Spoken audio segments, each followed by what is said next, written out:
우리는 지난 시간에 베드로전서 2장의 말씀을 통해서 모든 성도가 선교사로 부름받았다라는 것에 대해서 함께 살펴보았습니다. 선교라고 하면 우리들은 아프리카 오지 같은 곳으로 들어가서 복음을 전하는 것으로 생각하기 쉽습니다.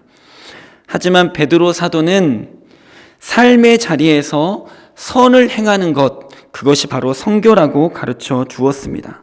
그렇다면 베드로 사도의 눈에 모든 성도는 아마 선교사로 보일 것입니다. 우리 옆 사람과 이렇게 인사 나누실 때 베드로 사도의 눈을 가지고 인사하면 좋겠습니다. 저는 자기 이름을 넣어서 누구누구 선교사입니다. 옆 사람과 인사합시다. 자신이 없으세요? 다시 한번 인사하시게요. 자기 이름을 넣어서 저는 누구누구 선교사입니다. 반갑습니다. 예. 저는 누구누구 집사입니다. 누구누구 권사입니다. 누구누구 장로입니다. 누구누구 성도입니다. 이것도 아름답고 좋은 직분이고 우리 호칭이지만 베드로 사도가 우리에게 전해주신 말씀은 너희는 선교사다입니다. 아프리카 오지로 들어가서 복음을 전하는 선교사는 아니지만 우리의 삶의 자리에서 선을 행함으로 말미암아 복음을 전하는 선교사라는 것이죠. 선교사로 부름을 받은 성도의 삶에서 가장 중요한 핵심은 선을 행하는 것입니다. 그런데 이 선을 행하는 정도가 신앙과 상관없이 어느 정도 성숙한 사람이라면 누구에게나 요청되는 그 정도의 수준의 선을 행하는 것이 아닙니다. 베드로 사도가 말하는 선교사로서 발휘해야 하는 성도들의 선행이라고 하는 것은 고난을 받으면서까지도 선을 행하는 것, 그것을 의미합니다. 베드로 사도는 우리가 고난 받으면서까지 선을 행하는 것, 이것을 위해서 부름을 받았다라고 말씀하십니다. 우리 말씀 찾아보겠습니다. 2장 19절부터 21절의 말씀입니다. 한 장만 앞으로 가면 되겠죠? 자, 2장의 19절부터 21절 천천히 우리 함께 읽어보겠습니다. 부당하게 고난을 받아도 하나님을 생각함으로 슬픔은 참으면 이는 아름다우나 죄가 있어 매를 맞고 참으면 무슨 칭찬이 있으리요. 그러나 선을 행함으로 고난을 받고 참으면 이는 하나님 앞에 아름다우니라. 이를 위하여 너희가 부르심을 받았으니 그리스도도 너희를 위하여 고난을 받으사 너희에게 본을 끼쳐 그 자취를 따라오게 하려 하셨느니라. 아멘. 왜 우리가 고난을 받으면서까지도 선을 행해야 합니까? 그리스도께서 우리를 따라오라고 먼저 본을 보이셨기 때문입니다. 나는 이렇게 선을 행할게, 너는 그것만 보고 있어가 아니라 보고 따라오라고 하셨기 때문이죠. 3장 9절에도 보니까요, 이런 말씀이 있습니다. 악을 악으로, 욕을 욕으로 갚지 말고 도리어 복을 빌라. 이를 위하여 너희가 부르심을 받았으니 이는 복을 이어받게 하려 하심이라. 아멘. 선을 행하면서 고난을 받으면서까지도 선을 행하는 것, 이 일을 위하여 부르심을 받았다라고 반복해서 베드로 사도가 우리에게 말씀하고 있습니다. 특별히 3장 9절에서는 이는 복을 이어받게 하려 하심이라 라고 말합니다. 이것이 복되다 라고 말하는 것이죠. 그리스도의 본을 따라 우리가 고난의 길을 걸어가면서까지도 선을 행하면 하나님께서 우리에게 복을 주십니다. 무슨 복이냐? 내가 구원받는 복이죠. 먼저는. 그리고 나의 선행을 통해서 다른 사람들이 복음을 받아들이게 되는, 영원히 구원받는, 내가 아닌 다른 사람을 구원하는 복을 누리게 된다는 것입니다. 또한 그리스도께서 하나님께 영광을 돌리신 것처럼 우리가 순종함으로 말미암아 하나님께 영광을 돌리게 되는 복을 누리게 된다라고 말씀하고 있습니다. 이 베드로전서의 말씀뿐만 아니라 우리가 잘 알고 있는 마태복음 5장의 팔복 마지막 부분에서 이 복에 관하여 예수님께서 우리에게 가르쳐 주신 적이 있습니다. 10절, 11절, 12절 말씀인데요. 제가 한번 읽어보겠습니다. 의를 위하여 박해를 받은 자는 복이 있나니 천국이 그들의 것임이라. 나로 말미암아 너희를 욕하고 박해하고 거짓으로 너희를 거슬러 모든 악한 말을 할 때에는 너희에게 복이 있나니 기뻐하고 즐거워하라. 하늘에서 너희의 상이 큼이라. 너희 전에 있던 선지자들도 이같이 박해하였느니라. 아멘. 의를 위하여 박해를 받는다는 것, 이것은 의를 행하다가 박해가 오면 이제 거기에서 선 행하는 것 멈춘다라는 의미가 아니죠. 박해를 받아도 끝까지 의를 행하는 것, 행하는 것을 포기하지 않는 것, 이것을 의미합니다. 천국이 바로 그런 사람들의 것이다 라고 예수님이 말씀하셨습니다. 그리고 하늘의 상이 크다 라고 말씀하셨습니다. 그리고 이 복은 선지자들로부터 지금까지 이어져 오고 있는 복이다 라고 말씀하여 주셨습니다. 베드로 전서가 쓰일 당시의 기독교인들은 악행을 한다라는 여러 가지 비방을 듣고 있는 상황이었습니다. 지난 시간에 나누었으니까요. 복음이 전해지기는커녕 그런 상황에서는 자기의 믿음을 지키는 것도 어려운 상황이었습니다. 그렇다면 그러한 상황 속에서 베드로 사도는 어떻게 선교사의 사명을 감당하라고 성도들에게 말하고 있는가 하는 것이죠. 베드로 사도는 성도들이 지속적으로 선을 행하게 된다면 차츰차츰 기독교인에 대한 오해와 비방이 거짓으로 드러나게 될 것이다. 그리고 결국에는 비방했던 그 사람들이 마음을 돌이켜서 복음을 받아들이는 일이 일어나게 될 것이다 라고 우리에게 말씀하여 주십니다. 그래서 성도들에게 요구되는 이 선행이라고 하는 것은 도덕과 윤리적인 가치 안에서 하는 것이 아니라 그것을 뛰어넘어서 성교적인 가치관을 가지고 해야 한다라는 것이죠. 요즘은 전도하기가 너무 어려운 시대가 되었습니다. 전도하기 어려워진 이유 여러 가지가 있겠지만 그 중에 대표적인 것은 기독교에 대한 인식 자체가 너무나 나빠졌기 때문일 것입니다. 성도들, 교회의 지도자들, 그리고 교회와 기독교 단체들, 여기에서 세상이 요구하는 일반적인 도덕의 수준, 윤리적인 수준, 그것마저도 미달이 되어서 오히려 악을 행하는 모습이 세상 가운데 드러나게 되었습니다. 그런 적이 있죠. 그래서 과거의 어느 때보다 전도의 문이 굳게 닫혀져 있는 것을 우리가 느끼게 됩니다. 이러한 상황 속에서 무슨 전도 특공대를 조직해서 전단지를 나눠주고 피켓을 들고 나가서 예수 천당 불신 지옥을 외친다면 오히려 불신자들은 그러한 모습에 눈을 막고 귀를 막는 일들, 부작용이 생겨날 수가 있습니다. 우리가 전하는 복음이 세상 가운데 들려지고 보여질 수 있도록 우리는 먼저 선한 행실로 악을 이겨야 된다라고 말씀하고 있는 것이죠. 그렇게 우리 한 사람 한 사람이 선교적인 사명을 가지고 선을 행하기 시작한다면 하나님께서는 분명히 한 영혼 한 영혼을 구원하시는 일에 우리의 선한 행실들을 사용하실 줄로 믿습니다. 오늘은 3장 13절부터 22절까지의 말씀을 나누려고 합니다. 먼저 13절의 말씀을 보면요, 눈으로 말씀을 보셔야 됩니다. 자, 우리가 선을 행하면 누가 우리를 해하겠느냐라는 질문으로 시작하고 있습니다. 이것이 선을 행하는 사람을 해치는 존재는 과연 누구인가? 라고 질문하는 것으로 생각해 본다면 그 질문의 답은 사단이라고 할 수 있겠습니다. 질문이 아니라 반어법으로 쓰인 것이라면 하나님께서는 선을 행하는 사람들이 해함을 받지 않도록 보호하신다라는 의미가 될 것입니다. 두 가지 의미를 찾아볼 수 있겠죠. 그런데 신구약 성경 전체의 맥락과 특히 고난을 받으면서까지도 선교적인 사명을 가지고 선을 행해야 됩니다라는 이 베드로 전서의 메시지를 볼 때 우리가 선을 행할 때 사단은 우리를 해하려 합니다 라고 해석하는 것이 훨씬 더 문맥상 맞을 것 같습니다.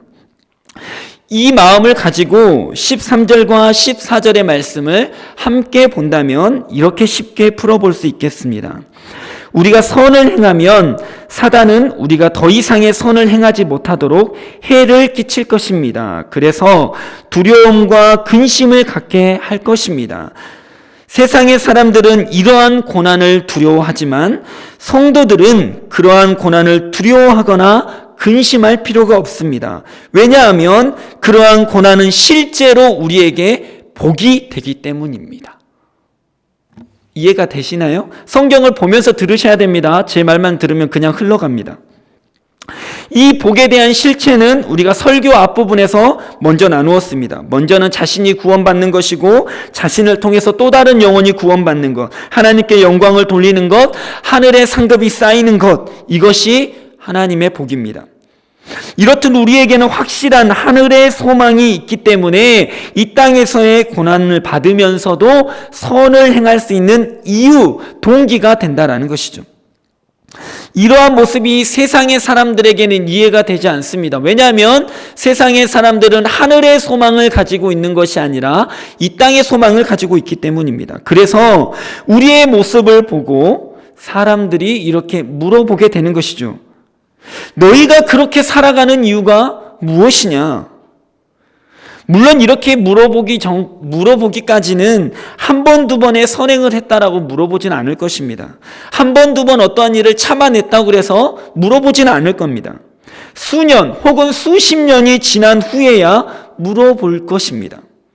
하지만 그것이 복음을 들려주는 성경이 제시하고 있는 방법이기 때문에 우리는 서두르지 않고 포기하지 않고 우직하게 이 길을 걸어갈 수 있어야만 합니다. 만약 우리와 함께 수십 년간 혹은 수년간 함께 지내왔던 이웃의 불신자가 아니면 직장 안에 있는 불신자가 우리를 향해 당신은 이렇게 손해를 보면서도 계속해서 참는 이유가 무엇입니까? 라고 물어본다면 우리는 말씀에 순종하는 삶을 살아온 것이다. 선교사의 직분을 잘 감당하며 살아온 것이다. 라고 말할 수 있을 것입니다. 그런데 반대로 당신은 왜 이렇게 돈을 좋아합니까? 교회 다니는 사람들은 다 그렇게 돈 좋아합니까? 라고 물어본다면 당신은 왜 이렇게 직분을 중요하게 생각합니까? 당신은 왜 이렇게 외형적인 모습이 중요하다고 생각합니까? 당신은 왜 이렇게 참지 못하고 욱하는 성격을 가지고 있습니까? 당신은 왜 이렇게 다른 사람들과 어울리지 못하고 혼자 그렇게 지내는 것입니까? 라고 물어본다면 우리는 우리의 신앙에 대해서 좀 돌아볼 필요가 있습니다. 다행히 우리에게 왜 그렇게까지 힘들고 안아주는 사람도 없고 때로는 억울한 일 당해도 선을 계속 행하시는 겁니까? 라고 물어보는 사람이 혹시 있다면 우리는 우리가 그렇게 살 수밖에 없는 이유, 우리는 하늘의 소망을 가지고 있음에 대해서 분명하게 말할 수 있어야만 합니다. 우리의 소망이 땅에 있는 것이라면 선을 행할 필요도 없을 것이고 선을 행하더라도 고난을 받으면서까지 그 정도의 선을 행할 필요는 없을 것이기 때문입니다. 하지만 우리의 소망은 우리가 계속해서 나누듯이 이 땅에 있는 것이 아닙니다. 우리에게는 예수 그리스도를 통해 주어진 구원의 소망, 부활의 소망, 영생의 소망이 있습니다. 즉 우리의 소망은 하나님의 나라에 있다는 것이죠. 그래서 우리는 잠시 이 땅에서 당하는 고난이 있다라고 할지라도 하나님의 뜻을 따라서 끝까지 선행하기를 선택해야 되는 것입니다. 그런데 독특하게 16절 말씀을 보면 베드로 사도는 성도들에게 여러분은 이 믿음을 가지십시오. 여러분은 이 소망을 가지십시오 라고 말하지 않고 있습니다. 선한 양심을 가지라고 말하고 있는 것입니다. 믿음과 소망, 선한 양심, 이것은 결코 별개의 것이 아닙니다. 믿음은 소망에 대한 실상인 것이죠. 그래서 이 믿음이 세상을 향해 발휘될 때는 선한 양심으로 나타나게 됩니다. 그래서 선한 양심이라고 하는 것은 결국에는 믿음의 또 다른 이름이요, 소망의 또 다른 이름이라고 할 수 있습니다. 그런데 베드로 사도가 믿음, 소망, 이 종교적인 언어를 사용하지 않고 선한 양심이라는 일상적인 용어를 사용하는 이유가 있다는 것이죠. 왜냐하면 많은 경우에 믿음과 소망을 종교적인 영역에서만 발휘되는 어떠한 힘과 능력, 마음의 상태로 이해하기 때문입니다. 착각하기 때문이죠. 우리의 믿음과 소망이 종교적인 영역을 넘어서는 것은 참으로 중요합니다. 베드로 사도는 우리의 믿음과 소망이 교회의 문지방을 넘어서 세상에서 선한 양심으로 나타날 때 기독교에 대해서 악의적으로 비방하던 사람들이 부끄러움을 당하게 될 것이다 라고 말씀하고 있습니다.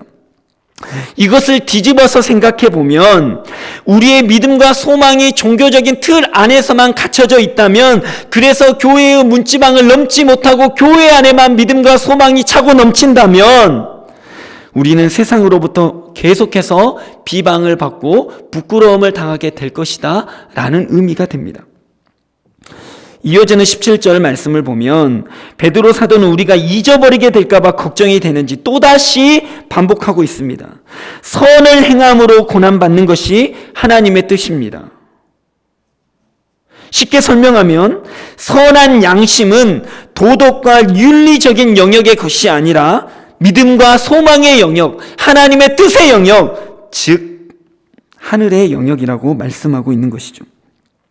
이어지는 18절 역시 그리스도께서도 선을 행하고 고난받으심으로 하나님 아버지의 뜻을 이루셨다라고 말씀하고 있습니다. 자, 옆사람이 또다시 잊어버리지 않도록 우리가 이렇게 말해줍시다. 선을 행함으로 고난받는 것이 하나님의 뜻입니다. 예, 선을 행함으로 고난받는 것이 하나님의 뜻입니다. 선을 행함으로 이 땅에서 잘 되는 것이 하나님의 뜻이 아니라는 것이죠. 19절 말씀 넘어가 보면요, 성경에서 가장 난해한 구절 중에 하나로 뽑히는 말씀입니다. 그냥 넘어갈까도 생각을 했는데 그래도 잠시 나누는 것이 더 좋을 것 같습니다. 그리스도께서 죽음과 부활 사이에서 그러면 어떠한 일을 하셨는가에 대해서 짧게 우리에게 보여주고 있습니다. 예수님께서 옥에 있는 영들에게 선포하셨다라고 말씀하고 있습니다.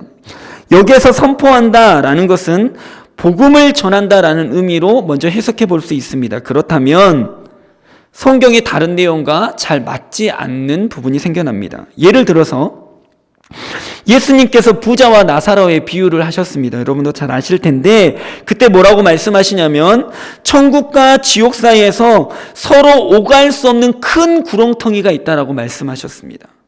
지옥에서 천국으로 갈 수 없고 천국에서 다시 지옥으로 갈 수 없다라는 것이죠. 만약에 예수님께서 지옥에 가셔서 복음을 전해준다라고 해석을 하게 된다면 베드로 사도는 굳이 성도들에게 이 땅에서 고난받으면서 선을 행해야 된다고 말할 필요가 없을 것입니다. 왜냐하면 예수님이 다 가서 전하실 테니까요. 나보다 훨씬 더 복음 잘 전하는 예수님이 지옥까지 가셔서 복음을 전하실 테니까요. 그렇다면 베드로 사도가 편지를 쓸 이유가 없어지게 되는 것이죠. 그래서 복음을 전한다라는 의미로 해석하는 것은 본문하고 맞지 않는 것 같습니다. 그렇다면 또 다른 의미, 죽음을 이기신 예수님께서 부활과 승리를 선포하시고 악한 영들과 지옥에 갇힌 영혼들에게 심판을 선포한다라고 이해한다면 어떻게 될까요? 그러면 다른 성경의 내용들과도 잘 흐름이 맞게 되고 본문의 내용과도 잘 이해가 떨어지게 됩니다. 자, 여기까지 해보고요. 20절 말씀으로 넘어가 보면 이 옥에 있는 영들의 정체에 관해서 우리에게 설명해 줍니다. 그들은 노아가 방주를 준비하는 동안에 하나님께서 오래 참고 기다리셨지만 끝까지 불순종함으로 말미암아 심판받은 사람들입니다. 그렇죠? 자, 그렇다면 예수님께서 노아의 홍수 때 심판받은 이 사람만 찾아가느냐? 그래서 그 사람들에게만 예수님의 승리하심과 그리고 너희는 이제 심판받는다라는 것을 선포할 것인가? 그것은 당연히 아니겠죠. 노아의 방주는 이 구원과 심판을 상징하는 대표로서 오늘 베드로전서에 쓰였습니다. 그렇다면 베드로 사도는 그 많은 예들 중에서 왜 노아의 방주를 선택해서 사용하고 있는가 질문해 볼 수 있을 것입니다. 인류 전체가 첫 번째 심판받은 사건이기 때문에 노아의 방주를 예를 들었다. 심판의 규모가 가장 강력했기 때문에 노아의 방주 사건을 들었다. 하나님께서 오래 참으셨기 때문에 노아의 방주 사건을 대표로 삼았다. 여러 가지 이유를 생각해 볼 수 있을 것입니다. 다 가능성이 있고 타당합니다. 하지만 가장 근본적인 이유는 이어지는 21절 말씀에서 찾아볼 수 있습니다. 자, 21절의 말씀 읽어보겠습니다. 시작.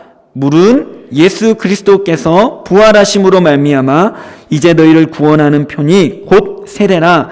이는 육체의 더러운 것을 제하여 버림이 아니요 하나님을 향한 선한 양심의 강군이라. 아멘. 이 말씀을 읽어보면 먼저는 홍수의 물과 세례의 물을 함께 연결시키고 있음을 우리가 볼 수가 있습니다. 특이한 점은 이 베드로 사도가 노아의 홍수를 바라보는 관점이 단지 심판만은 아니다라는 사실이죠. 20절 후반부의 말씀을 보면 방주에서 물로 말미암아 구원을 얻은 자가 몇 명뿐이니 겨우 8명이라 라고 말씀하고 있습니다. 물에 대한 설명은 21절부터가 아니라 그러니까 20절의 후반절부터 시작되고 있는데 여기에서 물로 말미암아 라고 번역된 부분은 실제 원어 의미를 보면 물을 통하여입니다. 그러니까 물을 통하여 구원을 받았다라는 의미로 해석할 수 있는 것이죠. 그러니까 물은, 이 홍수의 물은 불순종하는 사람들에게는 심판의 도구이지만 동시에 순종하는 사람들에게는 구원의 도구였다라는 의미입니다. 그래서 베드로 사도는 그리스도의 부활하심으로 우리를 구원하셨습니다 라는 이 믿음의 고백으로 받는 세례의 증표는 단지 심판, 악을 제하려 버리는 것, 이것의 의미만 갖고 있는 것이 아닙니다. 노아의 홍수의 물은 구원의 의미를 갖고 있는 것처럼 세례에는 악을 제하여 버리는 심판의 의미만 있는 것이 아니라 구원의 의미도 함께 가지고 있습니다. 이것을 말해주고 싶은 것입니다. 조금 더 쉽게 말하자면 세례는 단순히 죄 씻음의 표시가 아닙니다 라는 의미죠. 세례는 죄를 씻어주는 세탁기가 아닙니다 라는 의미입니다. 그러면 세례가 갖는 구원의 의미는 무엇입니까? 21절의 하반부, 하나님을 향한 선한 양심의 강군이라 말씀하고 있습니다. 세례는 악을 벗어버리는 의미뿐만 아니라 그리스도의 죽음과 부활하심으로 우리 가운데 새롭게 창조하여 주신 선한 양심으로 살아가는 것, 바르게 살아가는 것, 이것을 의미한다라고 말씀하고 있습니다. 노아의 방주가 이 세례의 비유와 잘 어울리는 이유는 또 한 가지 있습니다. 이것은 홍수가 단 한 번에 이루어진 것이 아니기 때문입니다. 이 홍수라는 것은 단 한 번에 이루어진 심판과 구원이 아닙니다. 방주를 지은 시간이 수십 년의 시간입니다. 노아의 가족이 방주를 타고 비가 내리기 시작했는데 이 방주에서 내리게 되는 날이 1년하고도 10일이 지난 후였습니다. 노아의 가족들은 방주 안에서 비가 그치기만을 기다렸습니다. 땅이 마르고 방주가 정착하여서 내릴 수 있을 때까지 기다렸습니다. 방주에 올라가는 것으로 끝이 아니라 물이 마르고 방주가 안전하게 멈출 때까지 방주 안에 머물러야 했다라는 사실이죠. 그 전에, 그렇게 되기 전에 이 방주는 너무 좁게 지은 것 같아. 방주 너무 시끄러워. 왜 이렇게 짐승들은 똥을 많이 싸는 거야. 냄새나. 나 못 참겠어. 라고 방주를 벗어나면 어떻게 되는 거죠? 죽습니다. 죽는 거죠. 방주를 짓는 것, 방주에 타는 것, 이것으로 끝이 아니라 방주가 새 하늘과 새 땅에 닿을 때까지 기다리는 인내의 시간이 필요하다라는 것이죠. 세례도 마찬가지입니다. 세례라는 방주에 올라탄 것만으로 우리의 구원이 결정되어지는 것이 아닙니다. 사단은 지금도 우리에게 이 방주에서 뛰어내리라고 유혹하기도 하고 위협하기도 합니다. 방주 안에 있는 것이 때로는 어리석은 것처럼 보이기도 합니다. 지루해 보이기도 하고 오히려 방주 안에 있는 것이 더 위험천만하게 보일 때도 있습니다. 하지만 아무리 그렇게 보여도, 아무리 그렇게 느껴도 완전한 구원에 이를 때까지 이 방주 안에 머물러 있어야 사는 것입니다. 그래서 세례받은 자도 선한 양심을 가지고 계속해서 하나님 앞에 나아가야 되는 것이죠. 새 하늘과 새 땅의 소망이 우리에게 있기 때문입니다. 그래서 세례식은 일생에 단 한 번밖에 없는 것이지만 세례는 하나님의 나라에 이를 때까지 매일매일 매순간 매순간 하나님을 향한 선한 양심으로 살아가는 과정이라고 부를 수 있을 것입니다. 오늘 우리의 삶이 세례가 되어야 한다라는 것이죠. 베드로 사도가 세례를 중심으로 설명하는 것은 세례를 받아야지 성도라고 인정해 주기 때문입니다. 그러니까 세례를 받지 않는 사람들은 아직 성도라고 정식적으로 인정해 주지 않는 단계입니다. 그래서 그들에게는 선한 양심의 요구를 하지 않는 것이죠. 베드로 사도는 이 진리를 지독하리만큼 계속해서 반복하고 있습니다. 이것은 그 시대를 살아가는 성도들에게 이것이 너무나 중요하기 때문입니다. 절대로 잊어서는 안 될 신앙의 가치이기 때문이죠. 세례 받음으로 말미암아 구원받았다라고 생각하면서 제사장의 부르심, 선교사로의 부르심을 망각한 채 여전히 세상과 타협하고 고난받기를 두려워하고 적당하게 살아가려고 하는 사람들이 너무나 많았다라는 것입니다. 하지만 여러분이 받은 세례의 의미는 그것이 아닙니다. 세례받고 구원받는 것으로 끝이 아닙니다. 이 땅에서 복받는 것으로 끝이 아닙니다. 세례받은 자는 예수 그리스도의 고난에 동참해야 됩니다. 라고 말하고 있는 것입니다. 여러분 물러서지 마십시오. 라고 말하고 있는 것이죠. 성도는 세례 받음으로 말미암아 죄사함 받고 나서 이제는 이 땅에서 건강의 복, 물질의 복, 명예의 복 이런 복들 받으면서 살아가는 사람이 아닙니다. 성도는 이제 세례를 받았으면 세상의 도덕과 윤리의 기준을 뛰어넘어서 고난을 받으면서까지도 선을 행하기로 결정하는 사람들입니다. 박해를 받으면서도 의를 행하기로 결단하는 사람들이라는 것이죠. 그 일을 위해서 우리가 부르심을 받았다라고 말씀하고 있습니다. 성도가 그런 선을 행할 수 있는 이유, 까닭, 이것은 우리의 힘이 아니라 그리스도의 죽으심과 부활하심으로 말미암아 우리에게 새롭게 창조된 선한 양심이 있기 때문입니다. 하나님은 오늘도 성도들에게 주신 선한 양심을 통해서 역사하신다라고 말씀하고 있습니다. 성도의 눈을 이 선한 양심을 통해서 하나님의 눈이 되게 하여서 바라보게 하십니다. 성도의 귀를 이 선한 양심을 통해서 하나님의 귀가 되어 듣게 하시는 것입니다. 성도의 입을 선한 양심을 통하여 하나님의 입 되게 만들어서 하나님의 말씀을 전하게 하시는 것입니다. 성도의 발을 선한 양심을 통해서 하나님의 발 되게 만들어서 하나님이 가고 싶어 하시는 곳으로 가게 만드는 것입니다.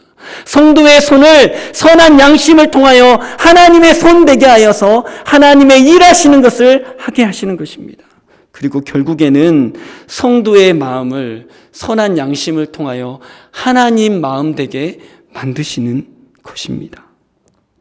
저와 여러분이 그리고 우리 교회가 그리고 한국 교회가 베드로 사도를 통해 주시는 하나님의 이 음성을 듣고 잠들어 있는 선한 양심을 흔들어 깨우고 이 땅과 열방에 구원의 복된 소식을 전하는 귀한 선교사의 사명을 감당할 수 있게 되기를 예수님의 이름으로 소망하며 축복합니다.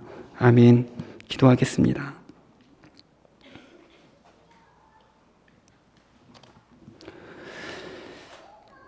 하나님, 우리에게 귀한 성도의 직분을 주시며 또 세례를 통하여 하나님의 선한 양심을 우리에게 새롭게 창조하여 주시니 참으로 감사합니다.